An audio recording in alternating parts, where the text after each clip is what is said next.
Bismillahirrahmanirrahim. Assalamualaikum warahmatullahi wabarakatuh, teman-teman sobat Inspiraframe. Oke, hari ini sebenarnya saya grogi sih ketemu sama bintang tamu spesial kita gitu ya dari luar kota, dan ini benar-benar kita ngimpor dari jauh. Ini benar-benar kehormatan karena apa? Namanya dari dulu tuh sering terdengar di telinga gitu, karena Mas Fani tuh sering banget nyebut Mas Aji. Nah, bukunya juga sering banget beli dan sekarang ada di depan kami gitu ya. Selamat malam Mas Aji. Selamat malam. Sugeng Dalu. Wah, luar biasa. Mas Aji Sugeng Dalu, sehat Mas? Alhamdulillah sehat. Alhamdulillah. Hari ini ngajar berapa jam ini Mas? Dihitung dari awal hari atau coba hari ini aja? Oh, dari awalnya udah 4 hari. Dari awal ya? udah 4 hari. Sabtu, Ahad, Senin, Selasa, 4, 5. Sekarang ini apa? Kamis. Oh, Kamis, berarti 5 hari. 5 hari. Luar biasa. Tapi itu udah ini ya, Mas Aji malah tambah bahagia ya. Alhamdulillah. Okay. Kan perlu dinikmati ya. Iya dong. Oke. Mas Aji. Nah, kalau denger Mas Aji ini kan ini ya bintangnya bintangnya mengajar soal pengembangan diri gitu ya. Tapi kalau dilihat-lihat kayaknya Mas Aji itu orang-orang eksak ya, benar nggak sih? Iya. Serius? Iya, fisika aku, fisika ITB. ITB fisika, luar biasa. Aku nggak tanya angkatan sih. Ya nggak usah. Angkatan, IPK dan lain-lain itu biar hanya orang-orang tertentu aja yang tahu. Langsung move on ke yang lain. Sensitif ya. Bahaya itu. Bahaya. Oke, Mas Aji dari fisika gitu ya.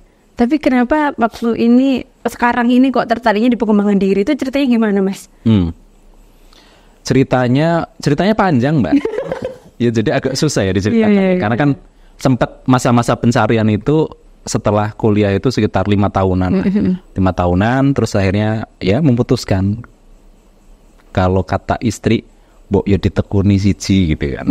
Siap. Jadi saya nurut aja. Tapi istri saya orang Sunda ya. Ini hanya translate saya di kepala. Kira-kira ngomong kayak gitulah gitu.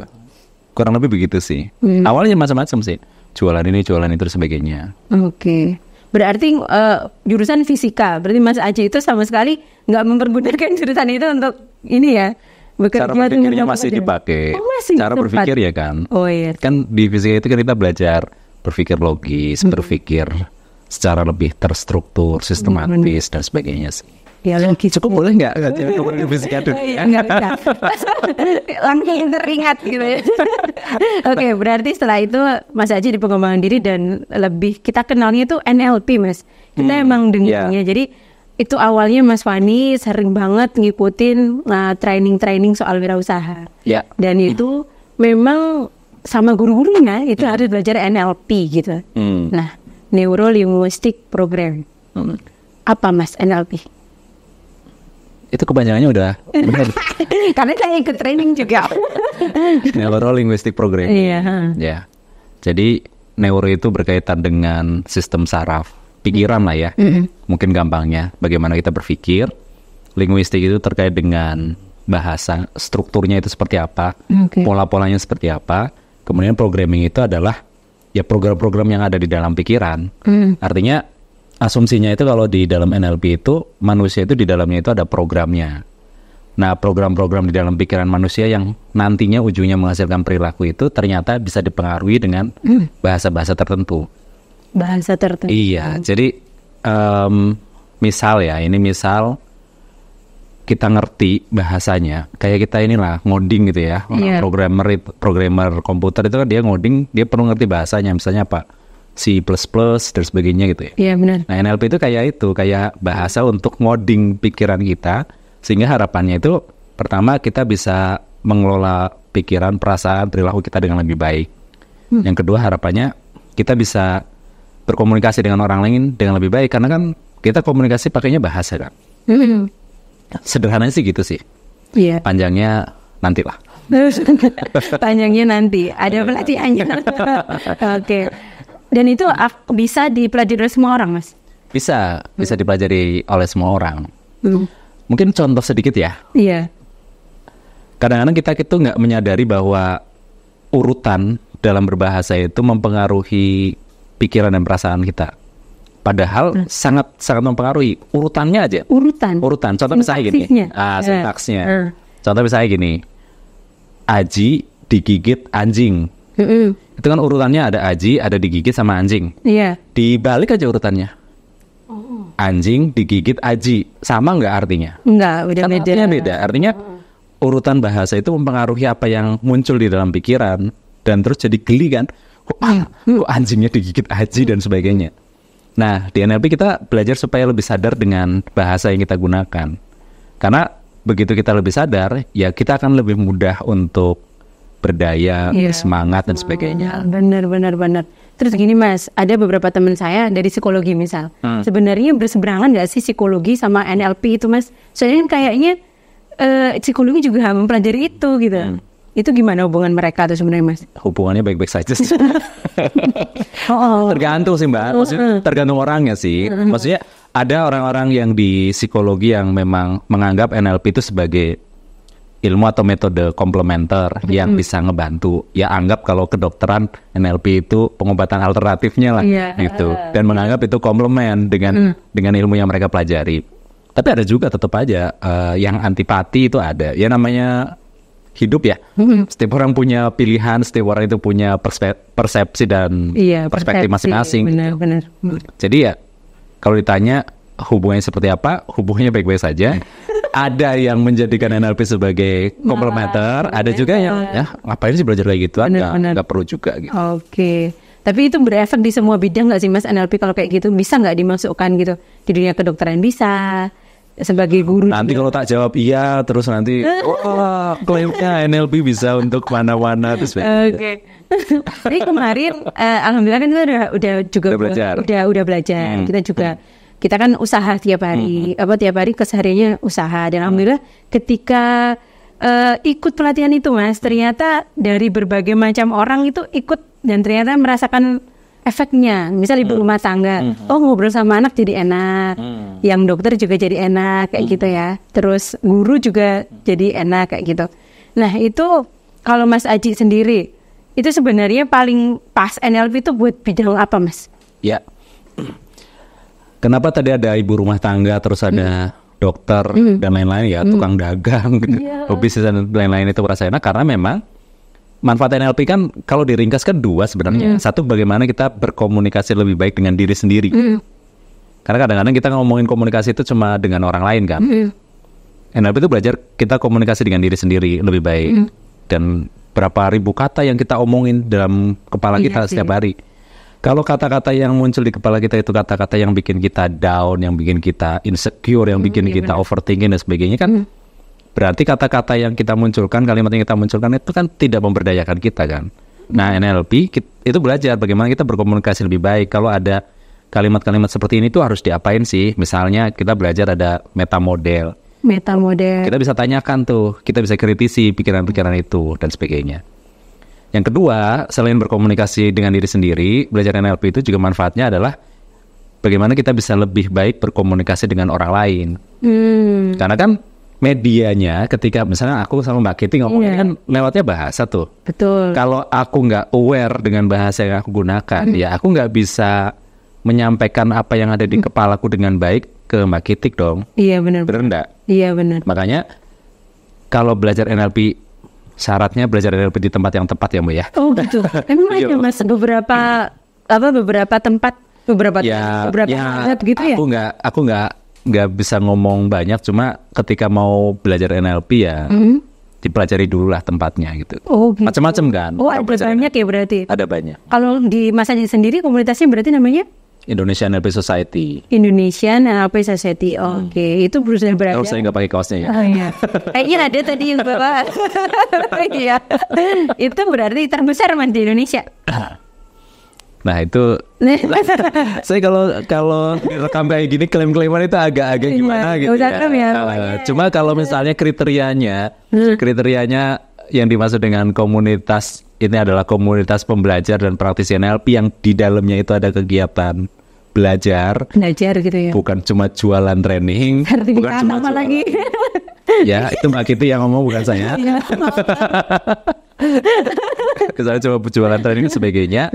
Ya sepertinya sih kalau di Indonesia satu-satunya malah ya, terbesar dan satu-satunya si komunitas Indonesia NLP Society ini. Karena komunitas NLP yang lain aku belum lihat yang rutin misalnya belajar secara teratur, seminggu sekali ada.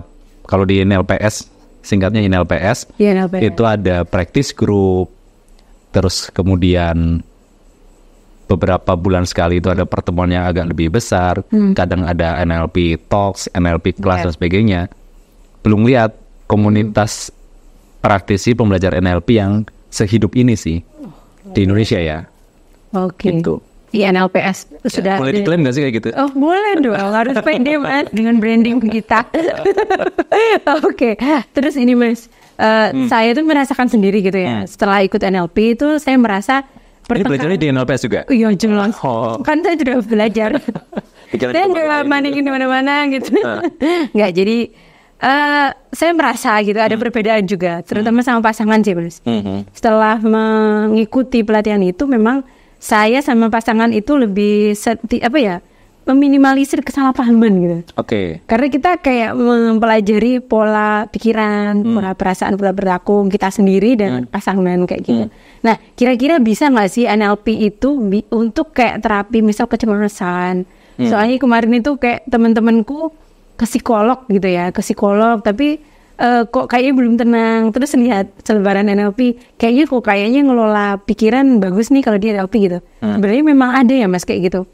NLP buat menghilangkan kecemasan atau psikosomatis kayak gitu-gitu.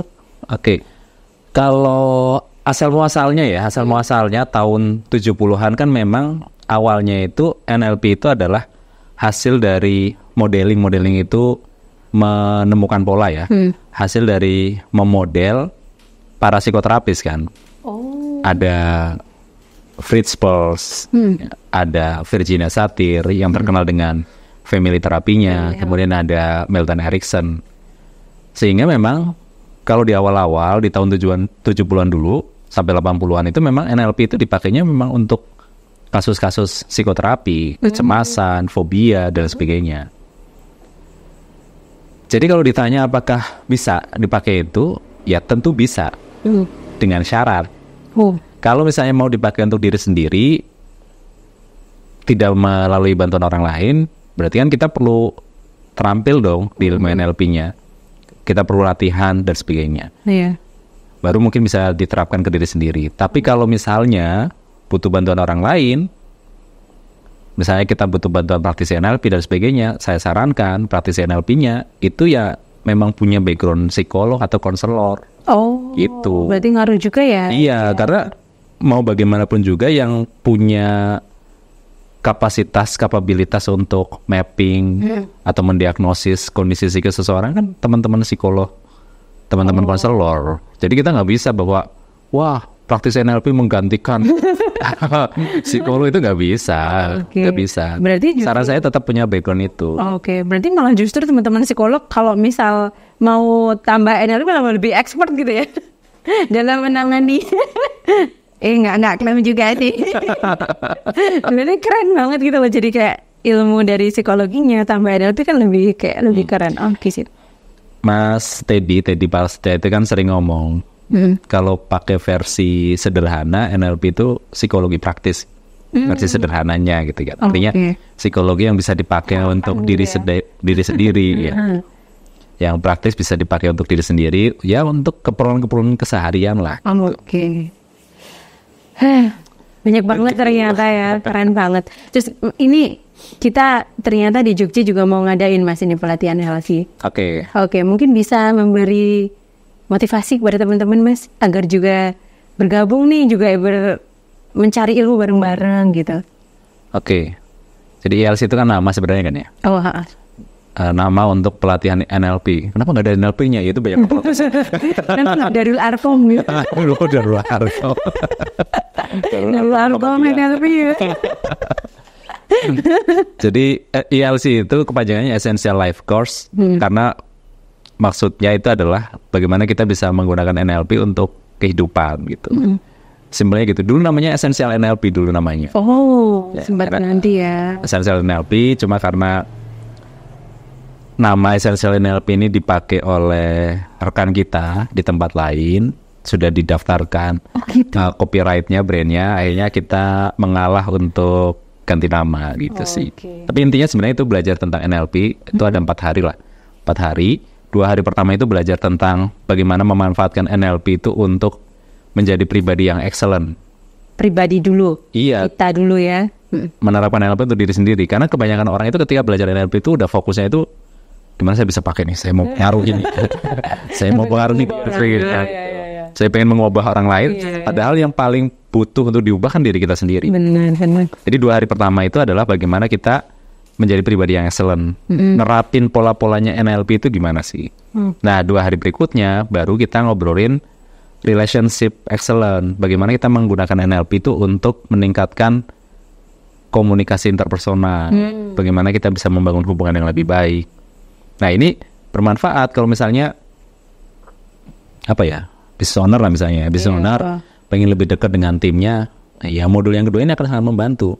Tapi sehebat apapun kita menguasai ilmu komunikasi interpersonal, kalau nggak bisa ngelola diri sendiri ya percuma. Iya benar-benar hilang semua. Ambek-ambekan atau sudah ya, ngambek, marah dan sebagainya.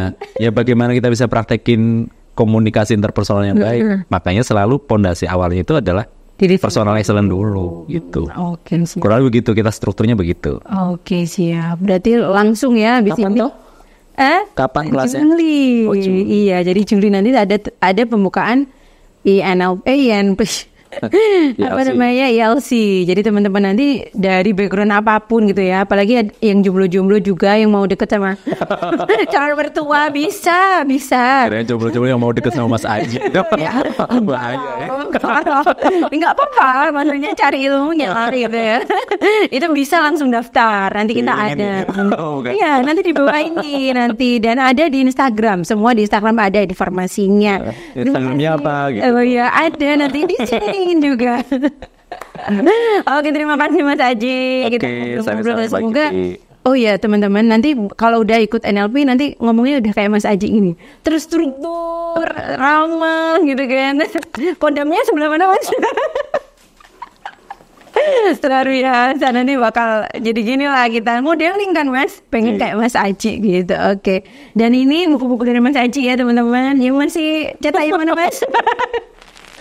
Yang masih register yang ini, yang ini sudah habis, itu sudah habis. Oke, siap. Ya ada beberapa buku yang lain, Cantik. tapi katanya hilang. Iya, merah, dicari-cari nggak ada. Jadi memang Mas Fani penggemar Mas Aji dari dulu sampai kuning-kuning ini kan. Oke, jadi kalau mau pesan bukunya, yang kuning masih ready stock tuh teman-teman. Oke, terima kasih Mas Aji atas kehadirannya. Sami-sami. Terima kasih Sobat Inspira Frame. Nanti lain kali kita mau undang coach-coach yang lain lagi. Oke, terima kasih. Wassalamualaikum warahmatullahi wabarakatuh.